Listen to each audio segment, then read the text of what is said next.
I want to read you an essay that was published in the West Dallas Enterprise back in 1993. After we pulled out stuff out of the West Dallas School District. His letter is very enlightening and very pointed as far as telling you what's going on and trying to get the point across to the people. But very few people probably paid any attention. I would like to address this letter to all of you parents who have 4th, 5th, and 6th grader students in the West Dallas, West Milwaukee Public School District. This could be written to anybody in any school district because what went on back in that time is going on in all schools across the country. If you teach your children that it's wrong to steal, wrong to lie, wrong to cheat, I would challenge you to invite me into your home so that I can systematically disrupt that kind of moral teaching. I would ask your children if they could come up with times when it would be appropriate to lie, cheat, or steal. I would ask them if they thought it was right to have anyone impose their values on them. I would imply that there might be some good things about cheating. I would ask them if there was no such things as grades. Would their attitude toward cheating change? The assumption, of course, is that their attitude about cheating is that it is okay. Then I would start teaching your children how to make decisions based not on what is right and wrong, but on positive and negative consequences. I would teach them that there might be wrong, that what might be wrong for one may not be wrong for another. Believe me, when I get through with your children, they're going to be so confused that they will have a difficult time ever passing your values on to them again without them questioning you. So now that you know what I plan to do I have any takers? Will you let me mess with your child's head? Will you invite me in? If not, I would strongly suggest that you contact your child's teacher and ask him or her if a guidance counselor or a child psychologist will be coming into the classroom to do the same things that you won't let me do. I ask your teacher if there's a child being taught, if your child is being taught something called peaceful conflict resolution, where it doesn't matter what right and wrong is, just what feels good.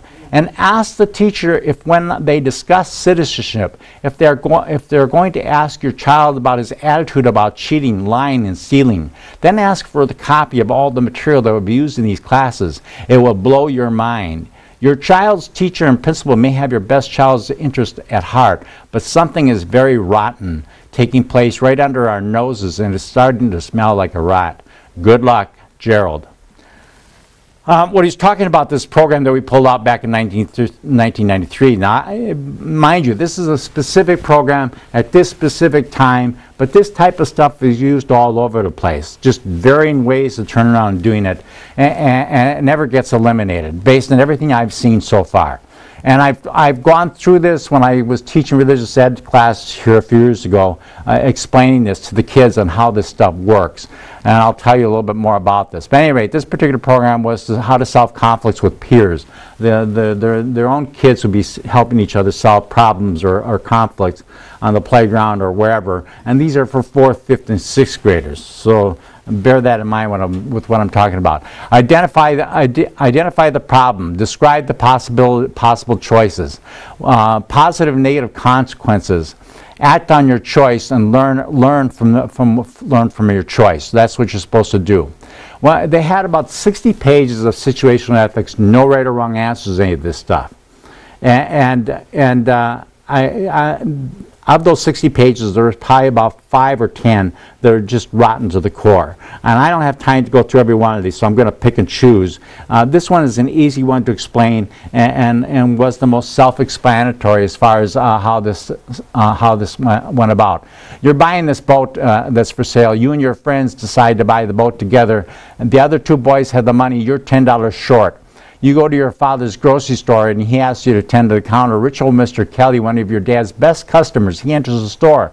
Mr. Kelly's eyesight's are beginning to fail him, and he pays, the bill is $9.53, but he pays you a $20 bill. He doesn't realize he's giving you a 20 instead of a 10.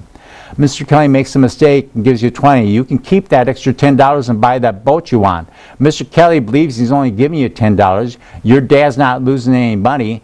What is your decision? Explain your decision. Identify the problem. What are the possible consequences if you keep the money? Describe the possibilities. Would you feel guilty enjoying the boat? What happens if Mr. Kelly finds out that he gave you a 20 instead of a 10? Shouldn't Mr. Kelly share his wealth anyways? Does he really have a right to so much money when all you want is a little old rowboat? And act out the plan. Learn from the future. What would you do differently if this happened? Money counter is another one. I'm not going to go through this one, but they're very similar in how they work. It's all based on a situational ethic, which is again goes back to secular humanism. I want to deal with this one because part of the program in this one, I had gone. Let me first want to tell you a story. When this was being used, and I found out about it, I was not your typical parent back then when my kids were in school. If I saw something was going on and I got wind of it and the red flag went up and this was a red flag that went up, I would march down to go see the teacher, the principal, or superintendent. I didn't have a problem walking in the door and demanding to have the material put in my hand and walk home with it and go through it all. And so I was literally a thorn in the West Dallas School District for about 15 years. They did not like me very well because I created nothing but trouble. But at any rate, I got a hold of this program, and then I'd call up my son's teacher, who I knew was one of the workers on this program, and he was in 5th grade, and I had a meeting with her. And I'm not sure. Usually, I tell people what I think very directly and bluntly. In this case, I decided to play dumb because I wanted to confirm everything I had been taught on how this stuff works. And I have been taught that it's all work designed to teach that there's a more relativist world review, there's no right or wrong answer, etc. So I asked my son's teacher, I says, you know, I've been going through this manual and you got 60 pages of situational ethics. There's no right or wrong in any of these situations. I says, it really bothers me that there's no right or wrong answers to this stuff. And his teacher says to me, he says, well, Mr. Jocks, would you want to impose your moral values on everyone else? Well, as soon as she did that to me, based on everything I had read already, I knew what she was doing. I knew if I said yes, she was going to say, well, who do you think you are? Just sit there and think that you can impose your values on someone else or on the whole school district or whatever. And if I said no, she's off the hook. And I wasn't going to let her off the hook. So I said, no, I don't think I need to do that. But on the other hand, I don't think it's your right to be propagating to all these kids in your classroom that moral right and wrong is a matter of opinion. You're in my position at the home to be able to direct the upbringing of my child and be able to teach them that there is a right and wrong. And then I swear to the teachers when they don't have an answer to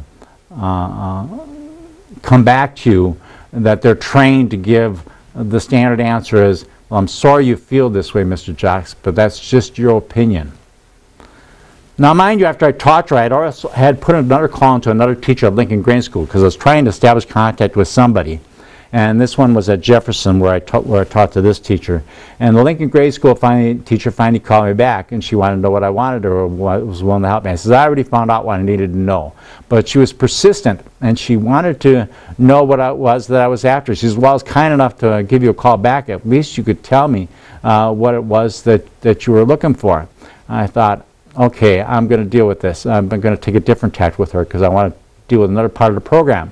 Another part of the program was when they were having the peers or training the peers to be able to solve conflicts. And the question is, should peers even be solving conflicts for each other? It really belongs to the teachers. It really belongs to the adults. But one of the things they wanted was the students to come away with solving it with a win-win situation. They wanted both parties of the conflict to come away as winners. That was the ideal situation. They did not want a lose-lose situation type of thing. That was off the table. And so I says to her, I says, you know, this sounds real nice on paper, this win-win situation versus a lose-lose situation. But I says, it really bothers me. I'm kind of a bottom-line person. I says, explain something to me. If little Johnny takes the ball away from another child on the playground, you're not going to make little Johnny give that ball back to them and apologize for taking that ball away? And she said to me, well, that'd be up to them to decide among themselves. Now, this is a teacher who's teaching the government schools that my children right and wrong or whatever, and this is up to them to decide whether or not there's something right or wrong here. And, well, that was the wrong answer for me. And I hit the ceiling and I says, listen, I says, the only thing a child ever understands or a bully ever understands is to be challenged and confronted right then and there on the spot. And she says, well, I'm sorry you feel that way, Mr. Jocks, but that's just your opinion.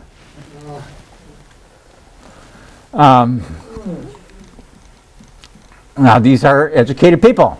These are people, though, trained in the humanistic school of thought. This was being used in the 8th grade around the year 1999 to 2000.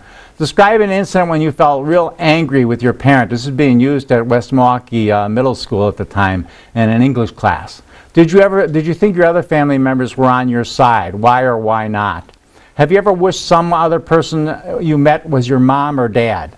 Tough to put wedges between the child and his or her parents. Citizenship education. This is being used with guidance counselors coming into the classroom at the time for 4th through 6th grade. And some of the worst stuff was underneath citizenship education. Cheating. What's your attitude toward cheating? Cheating is blank. People who cheat blank. If I were caught cheating blank. Grades are blank. My parents think grades are blank. If I ever flunked an exam, I'd feel blank. The bad thing about cheating is. The good thing about cheating is. How would you feel if you found out your doctor had cheated on a college exam, on a college English exam or a college physiology exam? Well, let me play the devil's advocate here with the doctor cheating on an English exam versus a physiology exam. Yeah, we certainly wouldn't want the doctor cheating at a physiology exam because that would mean he's incompetent. But if he needed to cheat on an English exam so he had enough time to study for his physiology exam, that might be a good thing. Is it ever okay to cheat? When? Let me blow that up. Can you see that all back there? Is it okay to cheat? When? Lying. Has anyone ever told you the truth so painfully you wish they had told you a lie instead? Do you think your elected officials lie? Yes. The rulers. The rulers of the state may be allowed to lie for the good of the state. Is that okay? They have ways of turning around and making it look like lies. Lying at times may be okay. I want to skip through some of this stuff because I don't have enough time to cover everything. I want to come back to this. I want to explain something. One of the most common type of situational ethics that's used in most every single program is when they, a good example is the lifeboat experience. You got 10 people in a lifeboat, but you only have enough room for 8. And they give you a list of characters of who you're going to throw out because you only have room for 8. Which ones are you going to throw out? You got a minister, you got a Jewish rabbi, you got an 80-year-old man, a baby, a criminal who has killed someone already, but he can catch all the fish he needs, so you're going to have enough food to eat. That type of thing. So which 2 people are you going to dump out of the rowboat? When I first learned about why this is so wrong, it was from Peg Luxick. I don't know anybody has ever heard of her, but she was dynamite, and she's very much involved with who controls the children and OBE, outcome-based education. She explained the lifeboat. She says, I was getting this when I was going for my master's degree, and she said, I was a ringer sitting in the class. I knew what the professor was doing. And she says, the situational ethics and everything, they put you in a box with a set of parameters. They make you think you're making your own decision when in fact you're not. They've laid this box out. And so they said, who are you going to throw out your life, throw out of the boat? And so that's where your focus is. You're going down that road. What would have happened if you would have turned around and changed around to find a way to save everybody? Instead, find a way to save everybody instead of who you're going to throw out. And she says, we could turn around and throw everything we don't need off the boat. We can turn around and get rid of all of our clothes because at this point nudity isn't real important in comparison to saving lives. We can throw the boat up. We can turn around, throw a rope out and back, take turns swimming. We can turn around and throw the boat upside down because the boat's a whole lot more buoyant and hang off the side and put the baby up on top of the boat. She says, there's a number of different ways you could turn around and come up with trying to save everybody. If that had only been framed that way. But instead they said, who are you going to throw out of the rowboat?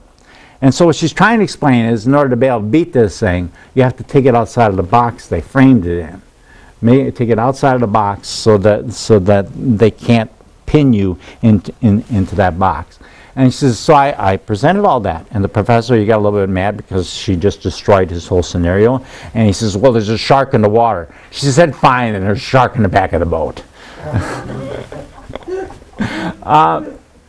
So one of the things, and so I want to go back to this one here. My daughter was taking, when she was in high school, was taking a creative writing class, and this teacher was using what was called the book of questions in her classroom. And I knew at that point that teacher was breaking the rules because that book was not approved curriculum. And I tried to convince the teacher in a roundabout way without telling her I knew what was going on at conference time, 2 different conference times, what I thought about situational ethics and values clarification, how bad it was. So I was hoping she was going to take it out. But she persisted, and she used the book throughout the whole entire year. And there are a number of questions that she asked that were used from the book that were completely off the wall. And this is one of them, and I want to use this one as an explanation for what's going on. You and your closest friend and your father are on this vacation together, hiking in a remote jungle. Your 2 companions stumble into a nest of poisonous vipers and are bitten repeatedly. You know neither will live without an immediate shot of antivenom, yet there's only 1 single dose of antivenom, and it is in your pocket. What will you do? Whose life are you going to save, your dad or your closest friend? Now I swear all these lifeboat or life-type experiences, these life-death experiences and choosing life versus another, this is the way to turn around and focus their heads on the idea that some life is worth living and some life is not.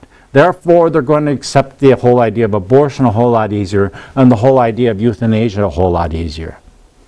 Now, I saw my daughter's answer because she had to put it all in writing to all these questions. So I knew what she answered, and she said, I should give the antivenom to my dad.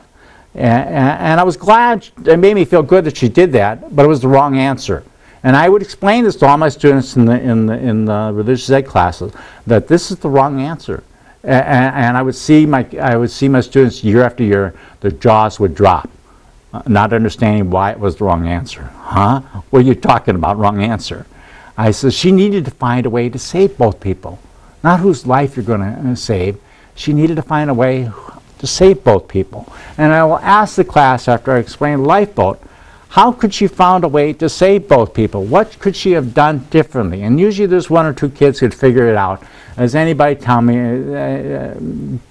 how could she have saved both lives? What could she have done differently to save both lives? Possibly suck the venom out of the bite? Well, that'd be one thing that you're going to do. You could have the parties suck each other's venom out of the bite. What else could she do? Give half a dose to each one, and each of the other ones are sucking the venom out, and that gives, she buys the extra time with the half a dose to go get some extra help. And now she's just taken outside of the box and just ruined it. I would explain how all this stuff works and how you need to take it outside of the box, and just to give you an idea as far as how this works. And yes, it's a nice thing to see, but this is something that needs to be done. This is something that needs to be done for all kids who are in government school, to explain how this stuff works so that they know some of this stuff. But I would have students turn around and acknowledge me over the 12 years that I was teaching here, that yes, they did that to us in our school, or yes, they did it in my school. And some kids have bought into the situational ethics type stuff. Some of the kids had. But one of my students came back, it was like my 3rd last class or something like that, came back the following school year and came back to me in class, the religion class. She says, Mr. Jacks, I was thinking about you the other day. I got to tell you. She says, I'm taking AP Psych, advanced placement psychology, and he was at Whitnall High School at the time. And he says, he started using the situational ethics in the classroom, and he says, I remember what you taught us. And he says, I began thinking outside of the class, outside of the box. And he says, pretty soon the other kids figured out what I was doing, and they all chimed in, they all helped out. We took every one of his scenarios apart. I'd have loved to have been a fly on the wall to watch this all unfold. It was nice. It was sweet. But that's what needs to be done. And that's what needs to happen. That was just about 3-4 years ago when he came back to me. So I know that this stuff is still being used. It's out there. It's been being used since the 1970s to 1960s. But of course, they took God out and they have to replace him with something else. Nature abhors a vacuum. And what they've replaced it with is the secular humanist school of thought over and over in every single area.